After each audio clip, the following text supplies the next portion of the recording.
नवाज शरीफ साहब ने हुकूमत की है, उसका कोई कसूर नहीं है, ठीक है जी। आप लोग निकले सड़कों पे, निकले 3 बार के वजीर आजम में यार, ठीक है ना, चलो यार चलो मेरा ख्याल 6-7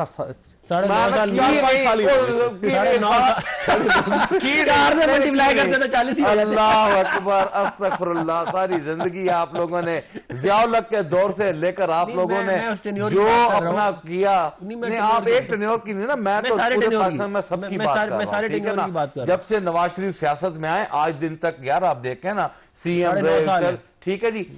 आप देखें इस वक्त आप लोगों ने जुल्म और सितम के पहाड़ गिरा दिए, फिर ये तस्वर किया जाए ना कि पाकिस्तान तहरीक इंसाफ टूट गई, इनमें दरार पड़ गई, कोई ना हम टूटे। लड़ते क्यों रहे हैं आप?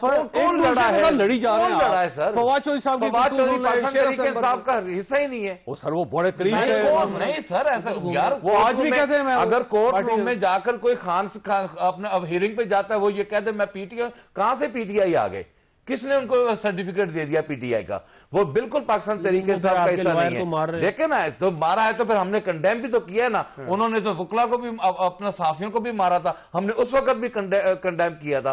हम तो उनके रवैये से परेशान हैं। मिनिस्टर थे, आपने बिल्कुल कंडेम नहीं किया था जब सर? ना ना ना ना ना ना, उस वक्त जिस वक्त फैसलाबाद में शादी में थप्पड़ मारा था, सबसे पहला फर्द मैं था जिसने खड़े होकर कहा था कि ये इसने बदतमीजी कैसे की। ये क्या आप बात कर रहे हैं? ऐसी बात पार्टी में और को हम लोगों ने किया। हमने फैसलाबाद, क्योंकि हमारे शहर में वो दावत थी, वहां पर ये हरकत हुई थी, हमने शदीद नाराजगी का इजहार किया था कि आपने हमारे आए हुए मेहमान को हाथ कैसे लगाया। इस तरह नहीं होता। सारी चीजें करने के बाद आज भी अल्हम्दुलिल्लाह पाकिस्तान तहरीक इंसाफ हाईली इंटैक्ट जमात है, हाईली। ये इतने घबराए हुए लोग हैं, हम एक कॉल देने की सोचते हैं, इनकी पूरी मशीनरी जो है वो हमें हरासा करने के लिए हरासा कर। नतीजा चौधरी साहब, गोलियां चला दी हैं लोगों ने, नहीं चली गोली। आप बताएं, आप एंकर है, ईमानदारी से बताएं, नहीं चली गोली। पाकिस्तान की तारीख में बताएं किस सियासी जमात ने किसके खिलाफ गोली चलाई है, किसके बंदों को मारा है? कभी ऐसे हुआ है? तो बड़े लोग सर नहीं चली, बड़ी नहीं चली सर, कितने नहीं चली। आप ईमान से बताएं, गोली नहीं चली। आप सर अस्तगफुरुल्लाह, हवाई फायरिंग सर मैं कहता हूं आप ऐसा करें, ये रिस्क आप सबके सामने पड़ा, खाए कसम के नहीं चली। मैं कहता हूं कि चली। मैं आई वाज ऑन स्पॉट यार, मैं वहां पर ये फैसला, इसका जवाब किसने देना था? हमने जब पूछा कि गोली, हमने एक सेकंड, हमने जब पूछा कि गोली क्यों चलाई, ठीक है, इसका जवाब किसको देना चाहिए था? वजीर आजम शहबाज शरीफ। चलाई नहीं चलाई, आगे फ्लोर ऑफ द हाउस पे आके क्लियर करें। एक सेकंड सर, एक सेकंड, मुझे अपनी बात कंप्लीट करने दें। एक सेकंड, नहीं इतना नहीं, एक सेकंड। वजीर दाखिला ने कभी स्टेटमेंट दिया? कभी हाउस में आकर स्टेटमेंट दिया? और इस इदारे आकर जवाब दे रहे हैं। आप लोगों ने अपने गंदे नाकस जो है, आप लोगों की नापाक जो अज़ाइम थे, वो अदारों को जाकर वहां पर ब्रीफिंग देनी पड़ी, और इदारों के बाद जब लोगों ने कमेंट सेक्शन में गोली नहीं चलाई ना, हाँ जी, फौज ने नहीं चलाई। वजीर आजम शहबाज शरीफ कह दें कि किसने चलाई? उसने क्यों कहा सपा सलार? क्यों कहा क्यों कहा जवाब अफरान साहब ने देना है, गवर्नमेंट बैठी हुई है, रेस्क्यू का। ये सपा सलार ने क्यों कहा कि जी वजीर आजम पाकिस्तान की हिदायत के मुताबिक हम चलेंगे? इनकी उस वक्त की नौका चौकी ना खोल नहीं दिया। अफरान साहब सर गवर्नमेंट है, आप जवाब तो आपने देना है। वैसे अब लोग मरे थे, लोग जख्मी हुए थे, आज तक ये मिस्ट्री है, आपकी तरफ से कोई क्लियर जवाब ही नहीं आ रहा। जवाब दें इनको। जी देखिए, बात ये है, मैं थोड़ा सा इसको पूरा क्लैरिफाई कर दूं। इमरान खान साहब जब वजीर आजम थे, टीएलपी ने जो है वो मार्च किया इस्लामाबाद की तरफ। 45 लोग जो हैं टीएलपी के, ये रिकॉर्ड पे, आप अभी गूगल करें भी आ जाएगा, वो कत्ल हुए। और इमरान खान साहब ने आके धमकी टीवी पे दी कि स्टेट जो है वो पावर यूज करेगी अगर आप इधर आए। हमने पुल पे मोर्चे बनाए, पुल पे मोर्चे, जीटी रोड सारी की सारी इधर ही लोग मरे, झेलम पे इधर ही सारे गुजर खान। अब बात ये है कि 7 पुलिस वाले शहीद हुए, जिनमें 4 पुलिस वाले और 3 रेंजर शहीद हुए उस दिन, ठीक है। हमने कोई, जिस तरह ये कह रहे हैं ना कि हमने सीधी करके गोली चलाई, मैं आपको बिल्कुल ऑनेस्टली एक बात बताऊं, अगर सीधी करके गोली चलाई होती ना तो बहुत सारी लाशें गुजरती हैं और गिरती हैं, और इनके पास वीडियो होती है। उसकी वजह क्या है? एक बंदे ऊपर से कंटेनर से उसको नीचे फेंका, वो पूरी दुनिया में वीडियो वायरल हो गई, बीबीसी ने रिपोर्ट कर दिया। आप सोचे कितनी वायरल हुई। अगर कोई कत्ल हुआ होता, गोलियां सीधी चली होती, तो ये एक तो वहां पे लाशें बहुत होती, खून बहता, वहां पे गोलियां होती हैं, और एविडेंस जो है ना वो लाश छोड़ के जाती है। ऐसा नहीं होता क्या कहते हैं कि आपने बंदे इतने मार दिए और कोई एविडेंस ही नहीं है। तो इनको जरूर वहां से निकाला गया है, इसमें कोई शक नहीं है। और वजीर आज़म पाकिस्तान ने ऐन आइन के मुताबिक आर्मी को डिप्लॉय किया था। ये आइन में इसकी इजाजत है कि आप डिप्लॉय कर सकते हैं, खासतौर से जब आपने रेंजर्स के ऊपर गाड़ियां चढ़ाई हैं तो आपकी हमें क्या पता आपकी नीयत क्या है।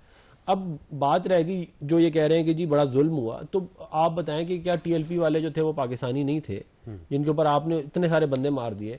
जो पुलिस वाले थे वो पाकिस्तानी नहीं थे, जो रेंजर थे जिन पे गाड़ी चढ़ा दी वो पाकिस्तानी नहीं थे।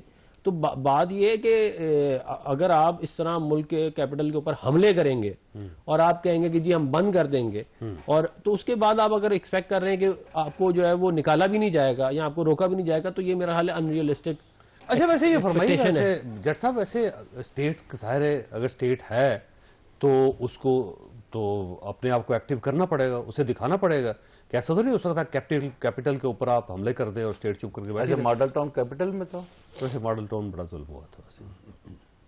ठीक है, वैसे कल आप इंशाल्लाह पीटीआई के लिए कहेंगे, आज आई डोंट नो आप क्यों नहीं कह रहे, कल आप कहेंगे, लेकिन मॉडल टाउन को रियलाइज करते हैं। मॉडल टाउन हमने उन्होंने फायरिंग की अंदर से और अल्लाह अकबर, और आप गोली मार देंगे और मेरी आप गोली मार देंगे। पुलिस तो आपकी थी ना, अल्लाह गवर्नमेंट आपकी थी। 45 से कम ही लोग शहीद हुए थे ना, 45 टीएलपी के जिन्होंने शहीद, मतलब वो बच्ची की चीखें आपको याद है ना, जिसने कहा था मेरी माँ को मारा है। अच्छा, तो प्रेग्नेंट औरत को मारा था। मुझे एक बात बताएं, प्रेग्नेंट औरत को अंदर से गोली चली थी, ठीक है ना, मुझे बताएं, आप करते हैं तफ्तीश करके सारा लोग सजा देते हैं, ये तफ्तीश आप लोगों ने उस केस का हुलिया बिगाड़ दिया। आज आप बाकर नजवी की आज आप रिपोर्ट को लेकर आ गए। आज आपका इल्जाम था ना, वो आपकी गवर्नमेंट में आपने उसको बहाल भी किया था। बाकर नजवी साहब की रिपोर्ट आज आप पब्लिक कर लें। बाकर नजवी साहब की रिपोर्ट को अभी आप ऐसा करें, दोनों भाई बैठे हुए, आप नून में हुकूमत में, आप कहें कि बाकर नजवी साहब की रिपोर्ट को पब्लिक करें, सामने लेकर आ जाए, दूध का दूध पानी आपके सामने हो जाएगा। तफ्तीश कर लेते हैं, ठीक है जी। हम तो ये कह रहे हैं कि अंदर गोली चली, आप कह रहे हैं हमने गलत किया, हमने तफ्तीश कर ली, हमने सब कुछ किया। और मैंने हमेशा एक बात मैंने ये फ्लोर ऑफ द हाउस पे बात कही थी कि अगर माडसाने मॉडल टाउन के अगर कातलों को आप गिरफ्तार किया होता तो आज ये पाकिस्तान तहरीक इंसाफ को दिन ना देखना पड़ता कि वो भी गोली ना खाते, वो भी गोली ना खाते, सबको सजा दे देते, ठीक है, वो भी गोली ना खाते, तो वो भी गोली साहब क्या नाम है मिनाजुल कुरान वाले खुद ही निकलते हो। आज आप तारुल कादरी साहब खुद इन्वॉल्व थे उसके अंदर। वैसे तारुल कादरी साहब ने बड़ा एहतजाज किया था कि इमरान खान साहब की गवर्नमेंट है, लेकिन आज तक फैसला उनके कजन थे और फिर भी मैं कह रहा हूं कि और उन लोगों को नहीं ना किया। बाकर नजवी साहब की रिपोर्ट को आज ये पब्लिक है, आज इसको उसके ऊपर हुकूमत में आप कर लेते ना, आज हुकूमत में आप करते, लिहाजा ये बात अच्छा चले आप या फिर आप बोल रहे हैं या फिर मैं बोल रहा हूं। वैसे बाद में अदालत ने सब केस को खत्म कर दिया था। केस को क्या खत्म करना था, उसकी तबाही फेर के हाथ में पकड़ा दी उस केस की। वो बेचारे जो शहीद हुए उनका खून जो आज भी इनको बद्दुआएं दे रहा है, आज भी इनको बद्दुआएं दे रहा है। इसी तरह पाकिस्तान तहरीक इंसाफ पे गोली चली, ये कोई ढकी छुपी बात नहीं है, इसका जवाब आप लोगों को देना होगा। आज नहीं कल नहीं परसों इंशाल्लाह ताला हम जवाब लेंगे। हम अपने कारकुनों के खून को रहेगा थोड़ी जाने देंगे। अच्छा नाज़ मुनव्वर, ये देखिएगा कि बुशरा बीबी से मुलाकात होनी थी इमरान खान साहब की, और 28 जनवरी को अदालत ने हुक्म जारी किया था। 4 मुलाकातें होनी थी, एक भी मुलाकात नहीं हो सकी। आज फिर chief justice Islamabad high court ने उसका नोटिस लिया और 27 फरवरी की तारीख दी, तो फौरी तौर पे उनकी मुलाकात करवा दी गई। देखिए, आप खुद खातून हैं और बुशरा बीबी खातून है, गवर्नमेंट को कम से कम इस लेवल पे नहीं जाना चाहिए कि आप जो खामद है उसकी अपनी बीवी से मुलाकात ही नहीं होने दे रहे। देखिए, बिल्कुल एज अ वुमन, और मेरे ख्याल है जो बुनियादी ह्यूमन राइट्स के हमारे असूल हैं उसके मुताबिक हर जो राइट है, फंडामेंटल राइट है, वो हर कैदी को मिलना ज़रूरी उसका हक है।